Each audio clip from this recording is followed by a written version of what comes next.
Hello नमस्कार दोस्तों। तो कैसे हैं आप सभी। है आज हमारी मेंसुरेशन की क्लास नंबर 4 है। तो इसमें हम जो हमने पिछली क्लासों में पढ़ा था उसको एक बार देखते हैं कि हमने क्या क्या पढ़ लिया था। तो हमने अभी तक त्रिभुज क्या होता है ये पढ़ लिया। फिर इसके बाद में हमने पढ़ा कि त्रिभुज कैसे बनता है। त्रिभुज कैसे बनता है इसके लिए हमने दो कंडीशन लगाई थी। त्रिभुज कैसे बनता है तो इसके लिए हमने दो कंडीशन लगाई थी। कितनी कंडीशन लगाई थी? दो। अगर इन दोनों कंडीशनों को त्रिभुज की तीन साइड दी जाती है, ऐसे 3, 4 और 5। अगर इन दोनों कंडीशन को ये दोनों साइड सेटिस्फाई करते तो वो ट्रायंगल बन जाता है। इसके बाद में फिर हमने टाइप्स ऑफ ट्रायंगल पढ़े। टाइप्स ऑफ ट्रायंगल यानी कि त्रिभुज के प्रकार। तो त्रिभुज के प्रकार में हमने कितने त्रिभुज के प्रकार होते हैं? 6। उसमें से 3 तो होते हैं साइड के बेस पर और 3 होते हैं किसके बेस पर? एंगल के बेस पर। ठीक है। तो अब हम जो 3 होते हैं एंगल के बेस साइड के बेस पर, उसमें पहला होता है समबाहु, फिर दूसरा होता है समद्विबाहु और तीसरा होता है विषमबाहु। तो हम विषमबाहु त्रिभुज,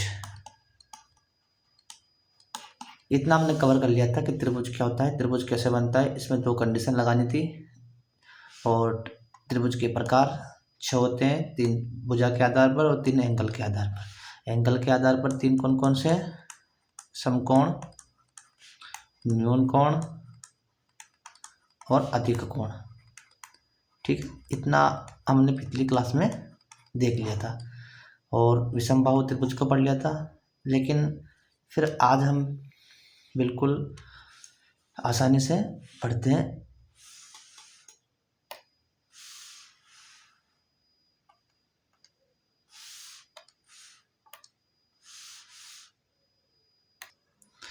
तो इतना हमने पढ़ लिया था, त्रिभुज क्या होता है, त्रिभुज कैसे बनता है। अब थोड़ा इसके आगे हम एक बार जितना हमने पीछे पढ़ा था उसको एक बार पूरे को रिकॉल करते हैं। कैसे देखते हैं, इस प्रकार नोट्स है। ठीक है, मैंने ये नोट्स बना रखे थे तो उनकी मैंने आपको यहाँ पर PDF लगा दी है। हम जितना भी हमने पीछे पढ़ा था उसको एक बार बिल्कुल रिकॉल करेंगे कि हमने क्या क्या पढ़ा था। सबसे पहले है कि त्रिभुज की परिभाषा, त्रिभुज क्या होता है तो वो हमने पढ़ ली। त्रिभुज कैसे बनता है ये हमने पढ़ लिया। इसमें हमने कितनी कंडीशन लगाई थी? 2 कंडीशन। तो एक बार देखते हैं कि त्रिभुज की किसी भी दो साइड का सम और डिफरेंस तीसरे से कैसा होता है? छोटा, और उनका सम तीसरी वजह से कैसा होता है? बड़ा। अगर ये वाली कंडीशन बिल्कुल सेटिस्फाई करती है तो वो ट्रायंगल बन सकता है, वरना अदरवाइज वो ट्रायंगल नहीं बनेगा। उन जो हमें 3 साइड दी जाती है उनमें ये वाली कंडीशन लगानी है। ठीक है। अब उसके बाद में है क्षेत्रफल निकालने के तरीके। फिर हमने कोसाइन रूल पढ़ा, साइन रूल पढ़ लिया, त्रिभुज में अंतःवर्त व बाह्यवर्त की त्रिज्या का मान का फॉर्मूला पढ़ लिया। ठीक है। इसके बाद में हमने पॉइंट नंबर 3, किसी भी त्रिभुज में दो भुजाओं पर समचतुर्भुज बनता है। कोई भी त्रिभुज है, इस प्रकार दिया था हमने कल कि ये एक त्रिभुज है, इसकी दो भुजाओं पर, जैसे कि ये वाली एक भुजा ये वाली हो गई और एक ही भुजा ये वाली हो गई। तो किसी भी त्रिभुज में, जरूरी नहीं है ये कोई सा भी त्रिभुज हो सकता है, समबाहु त्रिभुज हो सकता है, विषमबाहु हो सकता है या समद्विबाहु त्रिभुज हो सकता है, कोई सा भी त्रिभुज हो सकता है। इसमें वो क्या करेगा, त्रिभुज की तीनों साइड का मान देगा। इसका मान भी देगा, जैसे इसका मान A दे दिया, इसका मान B दे दिया, इसका मान C दे दिया। इन तीनों साइड का मान देगा और आपसे पूछेगा कि x का मान बताइए। क्या पूछेगा वो? x का मान बताइए। तो x का मान क्या करेंगे, इन दोनों साइडों का multiply A into B upon A plus B, ये होता है फॉर्मूला। ठीक है। दो समचतुर्भुज की भुजा, अगर इसमें दो समचतुर्भुज की भुजा तो यानी x का मान वो हमसे पूछ लेगा। इसको प्रूव किससे कर सकते हैं, इसको हमने कल प्रूव कर लिया था कि समांतर वाली कंडीशन से। कौन सी वाली कंडीशन से ये प्रूव हो जाएगा, ये दोनों लाइन कैसी है, समांतर। ठीक है,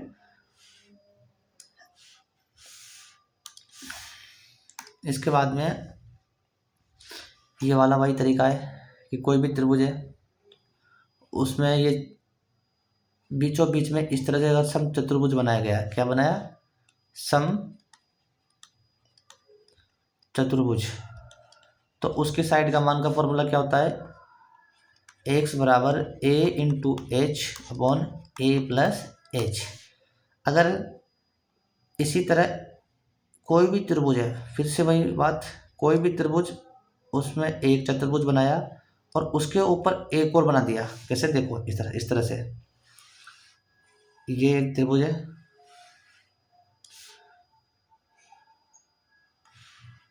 ये इसने एक चतुर्भुज बनाया, अब इसके ऊपर यहाँ पर एक और बना दिया और पूछ लिया कि इसकी साइड का, इसको बोलेंगे x2, इसको बोलेंगे x1, तो x2 का मान बताइए। तो x2 का मान बताने के लिए हम क्या करेंगे, a इंटू h2 का होल स्क्वायर, यहाँ से बिल्कुल एकदम ऐसे सीधा स्ट्रेट एक परपेंडिकुलर ड्रॉ करेंगे, उसको बोलेंगे h। ठीक है, तो a into H square upon a plus H का होल स्क्वायर। जितने जितने इसके अंदर चतुर्भुज बढ़ते जाएंगे उतनी ही पावर बढ़ती जाएगी। जैसे इसके अंदर 1, 2 और 3 चतुर्भुज है और वो ऊपर ऊपर वाले का मान पूछ रहा है x3 का, तो a इंटू एच की पावर कितनी हो जाएगी, 3 अपॉन a प्लस एच की पावर 3।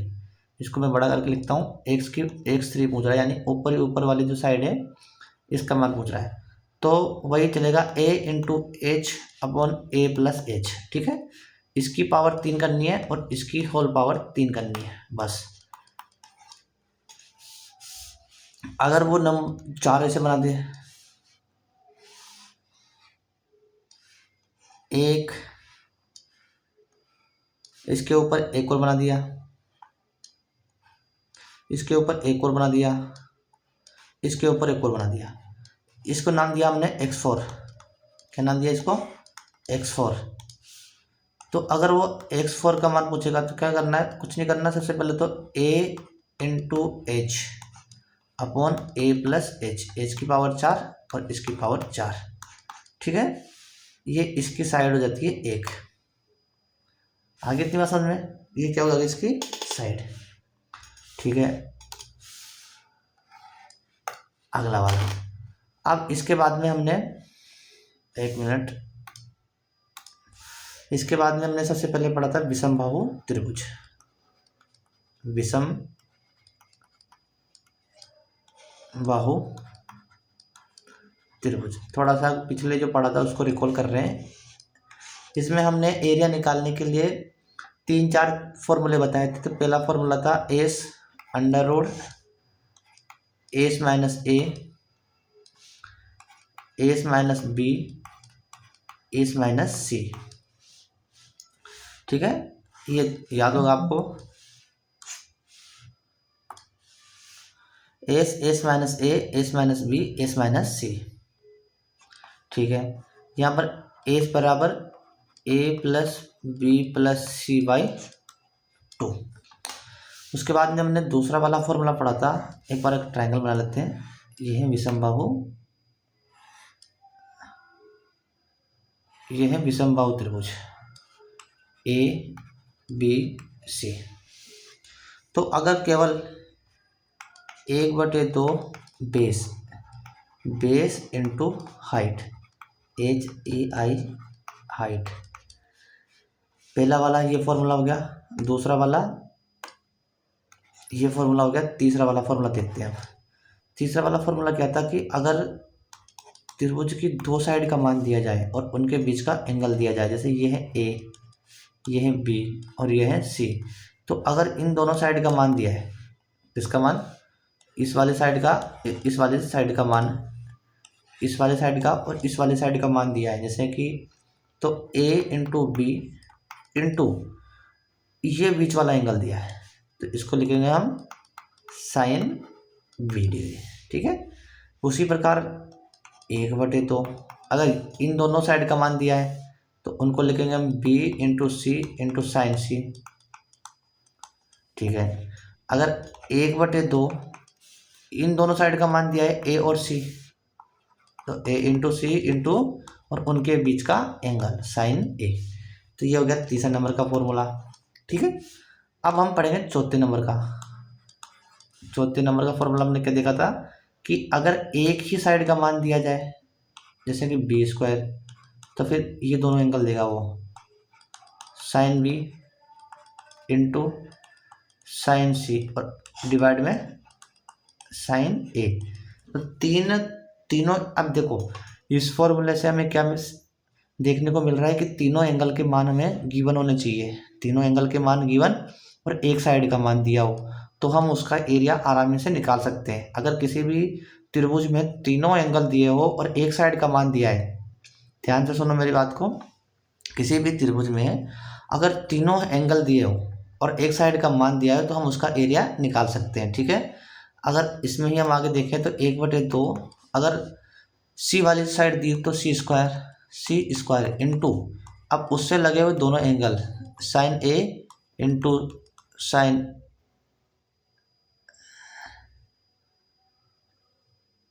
एक मिनट रुक जाओ। ठीक है, साइन a इंटू अब देखो सी है, सी वाला एंगल दिए, सी वाली साइड दी है तो इन दोनों एंगल को लिखना है साइन a इंटू साइन सी बटे में साइन b। उसी प्रकार तीसरा वाला लिख लेना आप। ठीक है, तो विषम बाहु त्रिभुज के अंदर एरिया निकालने का जो तरीके हैं वो कितने हैं? 4। इतनी बात क्लियर है। इसका परिमाप तो मुझे लिखने की जरूरत भी नहीं है क्योंकि इसका परिमाप तो क्या होगा, इसका परिमाप हो जाएगा a प्लस बी प्लस सी। ठीक है, इतनी बात सबको क्लियर है? ठीक है, इतनी बात सबको क्लियर। अब इसके बाद में हमने जब इतना पढ़ लिया तो उसके बाद में हमने पढ़ा था कोसाइन रूल। कोसाइन रूल क्या होता है एक बार एक और देख लेते हैं। इसके बाद में हमने क्या पढ़ा था, कोसाइन रूल। तो कोसाइन रूल क्या होता है, इसमें हमें अगर कोई भी त्रिभुज है, अगर तीनों साइड दी जाए, त्रिभुज की तीनों साइड दी जाए और उनके बीच का एंगल पूछा जाए, अगर त्रिभुज की तीनों साइड का मान दिया जाए, त्रिभुज की तीनों साइड का मान दिया जाए और एंगल का मान पूछे तो वहाँ पर हम क्या लगाते हैं, कोसाइन रूल। जैसे कि कोस बी का मान पूछ लिया उसने, तो कोस बी का मान पूछ लिया तो हम क्या करेंगे, a का स्क्वायर प्लस c का स्क्वायर माइनस b का स्क्वायर अपॉन 2ac। ठीक है, उसी प्रकार अगर उसने कोज a का मान पूछ लिया तो कोज a का मान पूछ लिया तो क्या लगाएंगे, b का स्क्वायर प्लस c का स्क्वायर माइनस a का स्क्वायर अपॉन 2bc। अगर उसने कोज c का मान पूछ लिया तो कोज c का मान के लिए हम क्या करेंगे, b का स्क्वायर प्लस a का स्क्वायर माइनस c का स्क्वायर अपॉन 2ba। तो ये होता है कोसाइन रूल। ये क्या हो गया, कोसाइन रूल। अब कोसाइन रूल के बाद में हमने पढ़ा था साइन रूल, तो उसको भी एक बार देख लेते हैं। क्या होता है साइन रूल? साइन रूल क्या होता है, a अपॉन साइन a बराबर b अपॉन साइन b बराबर c अपॉन साइन c बराबर 2r। ये होता है कोसाइन रूल और ये होता है साइन रूल। ठीक है,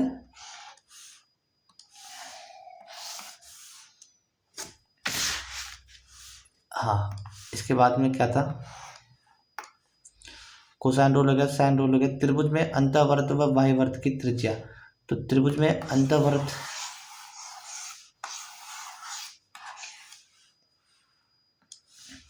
अंतःवर्त की त्रिज्या, तो त्रिभुज बन गया, कोई सा भी त्रिभुज ले लो, ये ले लो, ये रहा। अब इस त्रिभुज में अंतःवर्त, ये है अंदर वृत्त, तो इसकी जो त्रिज्या है स्मॉल r, इसका मान पूछ रहा है वो, तो इसका मान कितना होगा, एरिया अपॉन एस।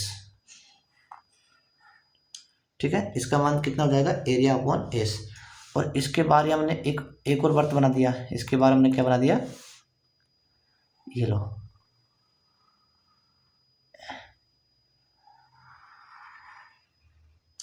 इसके बाद भी एक वर्त बन गया। अब इस वर्त का जो इसकी जो, तो इसको हमने दिया कैपिटल आर, तो कैपिटल आर हो जाएगा A B C upon 4 area, ये इसका मान हो गया। तो किसी भी त्रिभुज में, कोई सा भी त्रिभुज हो, किसी भी त्रिभुज में अंतःवर्त की त्रिज्या और बाह्यवर्त की त्रिज्या का मान का फॉर्मूला क्या होता है, ये होता है। अगर इनका ये रेशियो पूछे, इनका क्या पूछे, रेशियो, कि आर अपॉन एस, आर क्या होगा, तो इसमें क्या करना है, area upon S upon A B C upon 4 area. तो एरिया अपॉन एस इंटू, नहीं इसको छोड़ो, इसको रहने दो भी, हटाओ, सिर्फ इतना देखो, ये क्या, अंतःवर्त की त्रिज्या और बाह्यवर्त की त्रिज्या का मान का फॉर्मूला, इतना पढ़ लिया हमने। त्रिभुज में अंतःवर्त व बाह्यवर्त की त्रिज्या के मान का फॉर्मूला, ठीक है।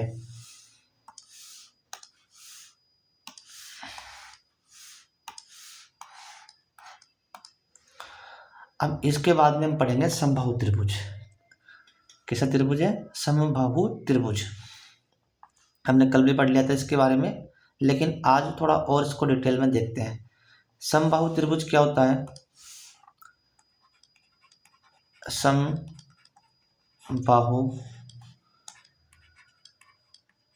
त्रिभुज जिसकी तीनों की तीनों भुजा समान होती हैं,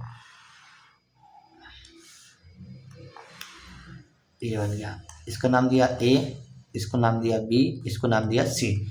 जिस भी त्रिभुज की तीनों भुजाएं, जिस भी त्रिभुज की तीनों भुजाएं इक्वल हो, उसे हम समबाहु त्रिभुज कहते हैं। जिसमें और एंगल भी कैसे होते हैं इसके, बराबर 60 डिग्री का एंगल, ये भी 60 डिग्री का और ये भी 60 डिग्री का एंगल। अब इसमें हम सबसे पहले पॉइंट पढ़ेंगे समबाहु त्रिभुज में हमने। तो समबाहु त्रिभुज में जो पहला पॉइंट है वो है इसके एरिया का। तो इसका एरिया क्या होता है, √3/4 इंटू ए स्क्वायर। अब ये प्रूफ कैसे होता है, ये हमने कल देख लिया, ठीक है। इसकी हाइट होती है √3/2 इंटू ए स्क्वायर, ठीक है। और इसकी जो रेडियस का मान होता है वो होता है a अपॉन 2√3, और इसकी कैपिटल आर का मान होता है a अपॉन √3, ठीक है। तो इतना तो हम कल पढ़ चुके थे। उसके आगे पढ़ेंगे हम पॉइंट नंबर 2 से। तो समबाहु त्रिभुज में एक वर्ग बनाया जाता है, समबाहु त्रिभुज में एक वर्ग बनाया जाता है। तो वर्ग की साइड क्या होगी समबाहु त्रिभुज में, देखते हैं। ये है एक समबाहु त्रिभुज, इसमें हमने क्या बनाया, एक वर्ग बनाया, ये बना दिया वर्ग। समबाहु त्रिभुज में हमने क्या बनाया, एक वर्ग बनाया। तो वर्ग की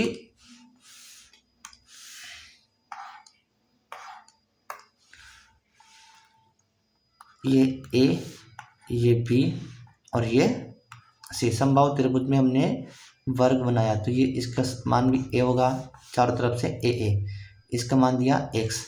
तो यहाँ से हमने एक परपेंडिकुलर ड्रॉ किया ऐसे।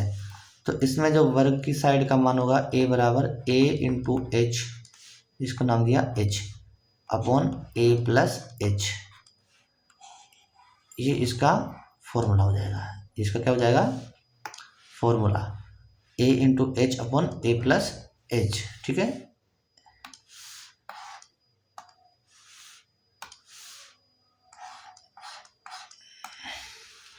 समबाहु त्रिभुज में एक पॉइंट जो कहीं भी हो सकता है, ये भी हमने कल देख लिया था इसके बारे में भी। तो इसका मान का जो फॉर्मूला होता है side 2/√3 P1 plus P2 plus P3। Point number 4 के बारे में भी हमने कल देख लिया था, छायांकित भाग का क्षेत्रफल।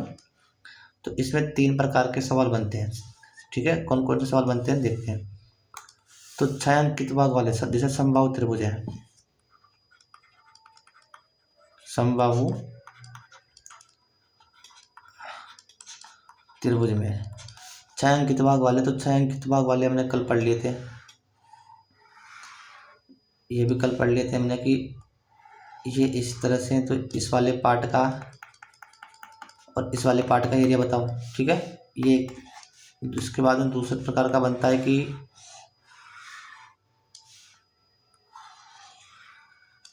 इस वाले पार्ट का एरिया बताओ। ठीक है, और तो ये 2 प्रकार तो हमने कल पढ़ लिए थे। इसके बाद में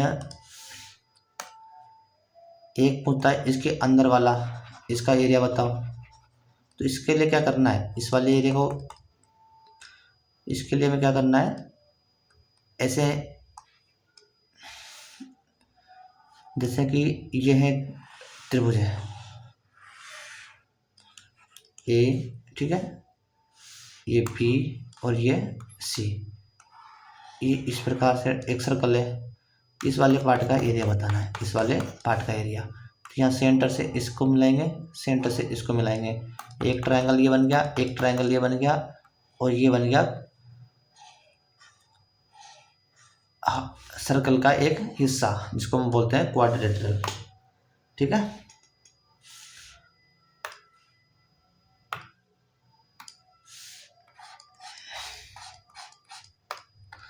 इसके बाद में हम पढ़ेंगे पॉइंट नंबर 6।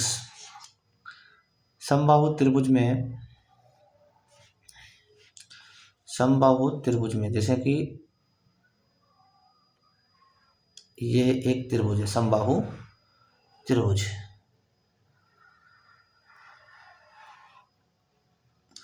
अब इसके अंदर क्या है, बहुत सारे सर्कल इस प्रकार ड्रॉ किए ऐसे, एक सर्कल, ये 2 सर्कल, इसे छू रहे हैं इसको, है ना, ऐसे काट नहीं रहे, बिल्कुल छू टच करते हुए। ये 3 सर्कल बिल्कुल ऐसे टच करते हुए, टच कर रहे हैं सब, है ना। ये इस प्रकार से सर्कल रखे ऐसे, ये समबाहु त्रिभुज है ना, ए बी और सी। अब इस समबाहु त्रिभुज में सबकी रेडियस कैसी है, इक्वल। सभी की रेडियस, जितने भी इसके अंदर सर्कल ड्रॉ किए हैं, सबकी रेडियस कैसी है, इक्वल।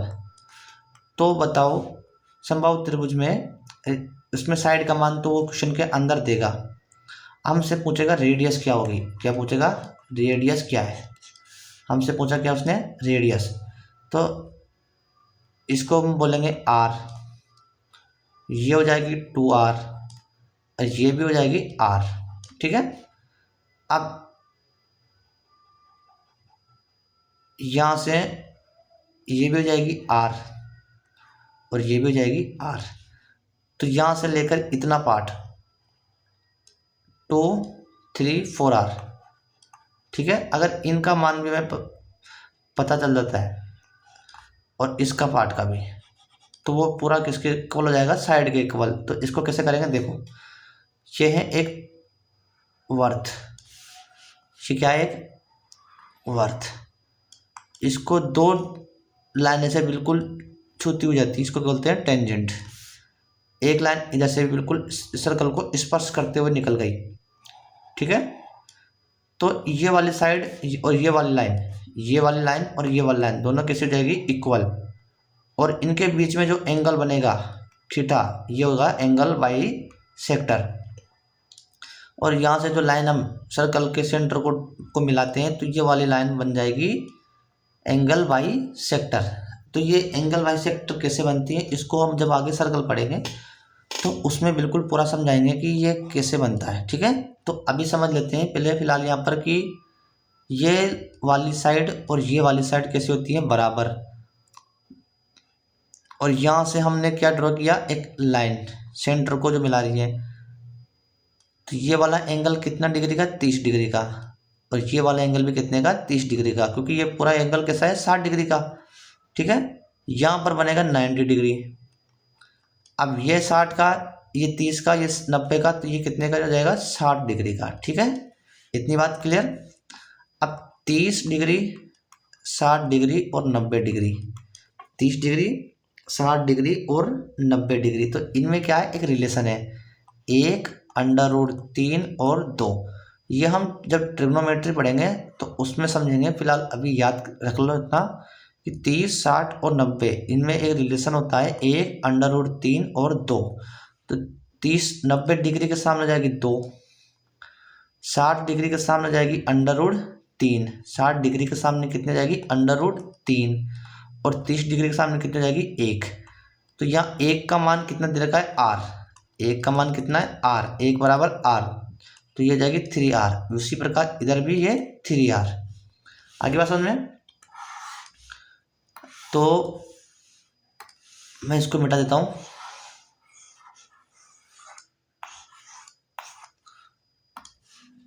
अब ये पूरा, इस पूरे का मान कितना है, इस वाले पूरे का मान है a, ठीक है। तो 3r under root 3r plus 4r plus under root 3r, ये किसके बराबर हो जाएगा, a के बराबर। अब अंडर रूट 3r और अंडर रूट 3r कितना, अंडर रूट 3r और अंडर रूट 3r, तो इनको जोड़ेंगे हम तो ये हो जाएगा 2 under root 3r plus 4r बराबर a। इसमें से हमने 2r कॉमन ले लिया तो यहाँ बच गया अंडर रूट 3 प्लस 4, या फिर इसमें से हमने ओनली r कॉमन लिया। क्या कॉमन लिया, r। तो इसमें से हमने केवल, इसको मैं मिटा देता हूँ, ठीक है। इसमें से हमने केवल और केवल r को कॉमन लिया, r को, तो यहाँ से बच गया 4 प्लस 2 अंडर रूट 3 बराबर a। यहाँ से हमने r को इधर रखा और a upon 4 plus 2 under root 3, ये बन गया प्रूफ।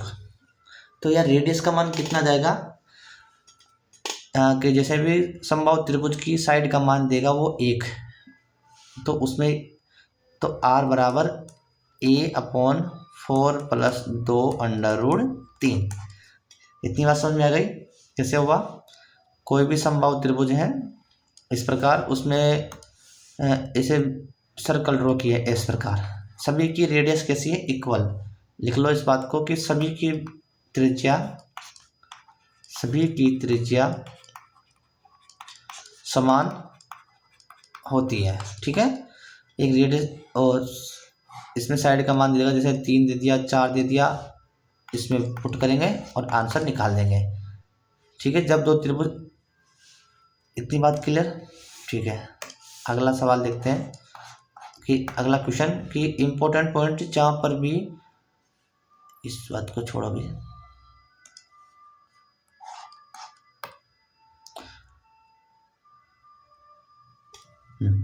अब हमारा समबाहु त्रिभुज क्या हो गया, कंप्लीट। समबाहु त्रिभुज में हमने पढ़ लिया एरिया निकालना और उसका परिमाप, सब चीज़ें हमने निकाल ली इसके बारे में, ठीक है।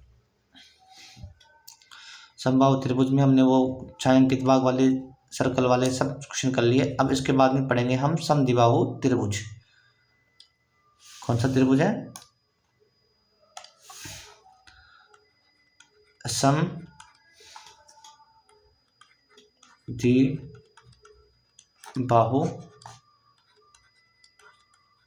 त्रिभुज। समद्विबाहु त्रिभुज के अंदर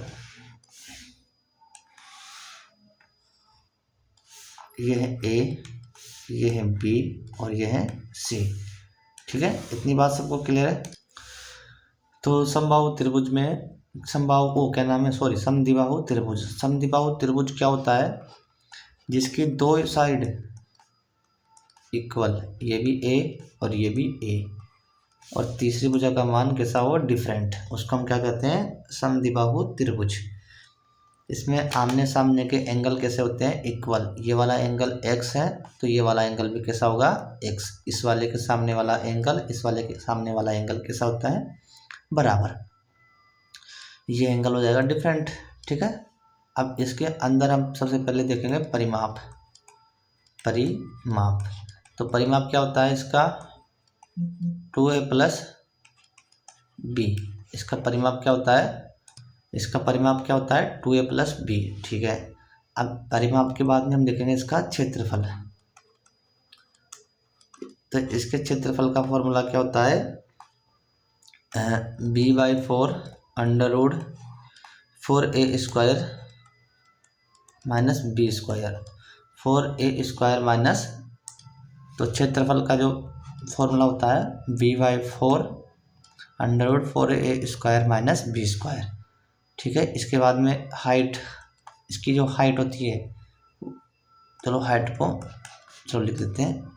इसकी जो हाइट का फॉर्मूला होता है वो होता है under root 4a² minus b²/4 यानी कि 2। ठीक है, 4। तो इसको लिख लेंगे हम क्या, under root 4a² minus b²/2। इसकी हाइट का फॉर्मूला तो ये हो गया, इसके क्षेत्रफल का फॉर्मूला ये हो जाता है, और इसके परिमाप का फॉर्मूला ये हो जाता है। समद्विबाहु त्रिभुज किसको कहते हैं ये समझ लिया, बस इसके अंदर सिर्फ इतना ही पढ़ना है। ठीक है, उसके बाद में हम चलते हैं आगे। तो आगे क्या है, अब हम आगे पढ़ेंगे समकोण त्रिभुज के बारे में। तो सबसे पहले एक बार रिकॉल कर लेते हैं कि हमने क्या क्या पढ़ लिया है। तो हमने पढ़ लिया है समबाहु त्रिभुज, उसके बाद में हमने पढ़ लिया है विषमबाहु, और उसके बाद में हमने पढ़ लिया है समद्विबाहु।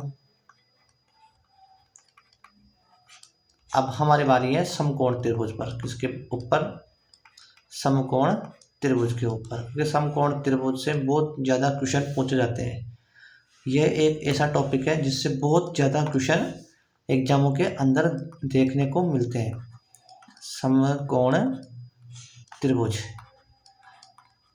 और इसी से भर भर के क्वेश्चन आते हैं। तो सबसे पहले तो समकोण त्रिभुज कैसे बनता है, इस प्रकार क्या होता है समकोण त्रिभुज, इसमें एक एंगल 90 डिग्री के ए, बी और सी, तो एंगल बी इक्वल 90 डिग्री के, तो उसको हम क्या बोलते हैं, समकोण त्रिभुज। इसके समकोण त्रिभुज में सबसे पहले तो इसको बोलेंगे परपेंडिकुलर यानी कि लंब। ठीक है, इसको बोलेंगे हम बेस यानी कि आधार, और इसको बोलेंगे कर्ण हाइपोटेनस। ठीक है, इसको H से डिनोट करते हैं, इसको B से डिनोट करते हैं, इसको P से डिनोट करते हैं। ठीक है, तो सबसे पहले समकोण त्रिभुज के अंदर हम देखेंगे पाइथागोरस प्रमेय। पाइथागोरस प्रमेय, जो पाइथागोरस प्रमेय होती है, इसमें क्या होता है, कर्ण का स्क्वायर बराबर लंब का स्क्वायर प्लस आधार का स्क्वायर। ये बात तो सभी को पता होगी। ठीक है, इसको कर लेना याद। तो समकोण त्रिभुज के अंदर एक एंगल होता है 90 डिग्री, दूसरे एंगल कुछ भी हो सकता है। ठीक है, ये होती है परपेंडिकुलर, ये होता है बेस, ये होता है हाइपोटेनस। इसमें हमने पढ़ेंगे पाइथागोरस प्रमेय के बारे में। ठीक है, अब इसका हम देखेंगे पहले तो परिमाप, कि परिमाप क्या होता है। सबसे पहले तो हम इसमें क्या देखेंगे, परिमाप। तो परिमाप P + B + H।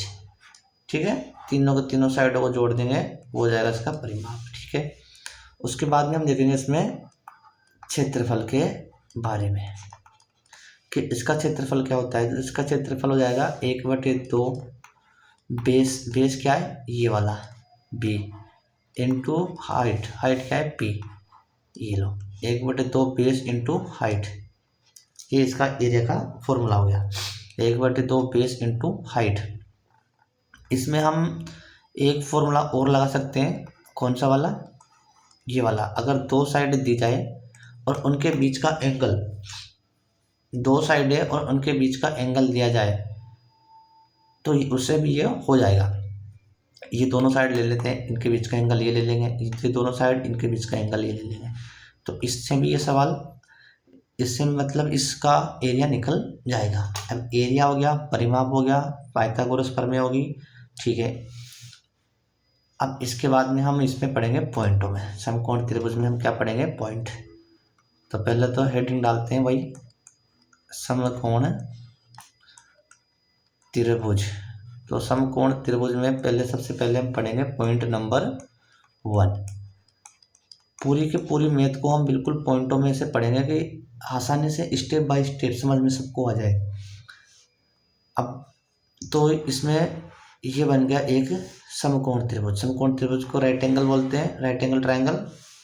ये हो गया ए, ये हो गया बी, ये हो गया सी, ये 90 डिग्री। अब क्या करते हैं सबसे पहले कि यहाँ से जहाँ समकोण बनाता है उससे सामने वाली भुजा पर परपेंडिकुलर ड्रॉ किया, इसका नाम दिया हमने डी, ठीक है। इसको क्या नाम दिया हमने, डी। बी डी कर्ण एसी पर क्या है, लंब। बी डी कर्ण एसी पर क्या है, लंब, ठीक है। तो इसकी कुछ प्रॉपर्टीज बनती है। इसमें सबसे पहला पॉइंट आ जाएगा कि बी डी बराबर, बी डी बराबर क्या होता है, B C into A B upon A C. B D बराबर, ये बी डी बराबर B C into A B या फिर A B into B C upon A C, ठीक है। ये बी डी का मान, अगर इसके अंदर पी, ये बी और ये एच, अगर इसमें ए बी का मान, बी सी का मान और ए सी का मान दे और हमसे बी डी का मान पूछे तो ये वाली इस वाले फॉर्मूला से हम इस बी डी का मान निकाल सकते हैं, ठीक है। इसके बाद में दूसरा वाला पॉइंट आता है B D square. B D square का मान कितना होता है, A D into C D. B D square का मान A D into C D, ठीक है। उसके बाद में तीसरा वाला फॉर्मूला आता है ए डी। तो ए डी बराबर क्या होता है, ए डी बराबर ए बी का स्क्वायर अपॉन ए सी। और चौथा वाला फॉर्मूला है डी सी। डी सी बराबर बी सी का square upon A C. D C बराबर बी सी का square upon A C, A D. तो ये 4 कंडीशन बनती है समकोण त्रिभुज के अंदर। पॉइंट नंबर 1 क्या है कि अगर समकोण त्रिभुज में, यह है एक समकोण त्रिभुज, इसमें जब 90 डिग्री बनता है उससे सामने वाली भुजा पर हमने क्या परपेंडिकुलर ड्रॉ किया, ठीक है। तो उसके अंदर 4 कंडीशन बनती है। एक तो बी डी बराबर B C into A B upon A C, B D square A D into D C, और ए डी बराबर ए बी का स्क्वायर अपॉन ए सी, और डी सी का स्क्वायर बी सी का स्क्वायर अपॉन ए सी। ये 4 condition हम क्या करनी है, याद रखनी है। इनको ऐसे बिल्कुल माइंड में छाप लेना है, क्योंकि इनसे डायरेक्ट क्वेश्चन बनते हैं पेपर के अंदर। अभी इनको प्रूव करेंगे कैसे, कि ये प्रूव कैसे आई है। तो सबसे पहले हम इनको करते हैं प्रूफ, यही कर लेते हैं इनको प्रूफ, अगले पेज में जाने की जरूरत नहीं है। तो ये वाला ट्रायंगल, इसमें देखो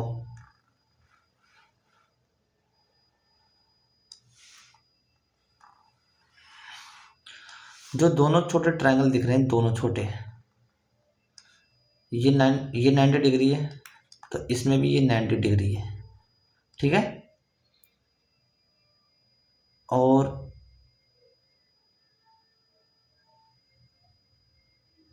अब चलो आज के लिए सिर्फ इतना ही, क्लास फिर ज़्यादा बड़ी हो जाएगी।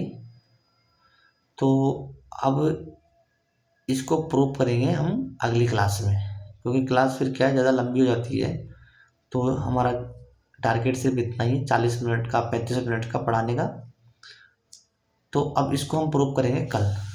अगर आप सभी को जो मैं पढ़ा रहा हूँ यूजफुल लगता है, अगर आप सभी को जो मेरा पढ़ाया हुआ यूजफुल लगता है, तो आप लाइक कर सकते हैं और साथ में सब्सक्राइब कर सकते हैं। और इसी प्रकार मेरे साथ जुड़े रहिए। हम बिल्कुल एकदम आसानी से स्टेप बाय स्टेप पूरी मैथ को कंप्लीट करेंगे और सबको समझ में भी आता होगा जो मैं पढ़ा रहा हूँ। अब क्या है, शुरुआत की अभी पढ़ाने की, इसीलिए थोड़ा सिस्टम सही से नहीं बैठ पाता।